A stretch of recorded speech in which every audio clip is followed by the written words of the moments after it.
له قاتلانه حملې نه پس د داود شاه انټرویو راغله. که غواړئ چې تاسو هم خبر شئ نو دا ویډیو راسره تر اخره پورې وګورئ او که زموږ چینل باندې نوي یئ زموږ چینل هم سبسکرایب کړئ. دوستانو په داود شاه باندې چې کله ډزې شوي وي نو ډیر زیات زخمی شوی او هغه د مرګ په حالت کې او وینه ترې ډیره زیاته تللې وه.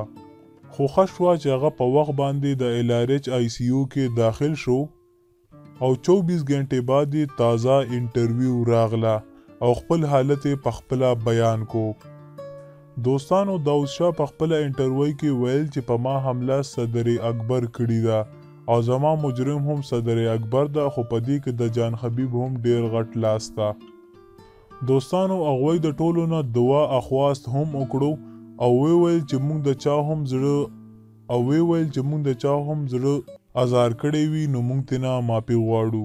دوستانو داود شاه ویل چې په 2 ورځې کې به د هسپتال نه را بهر شم او بیا به تاسو سره ټولې خبرې شریکې کړم.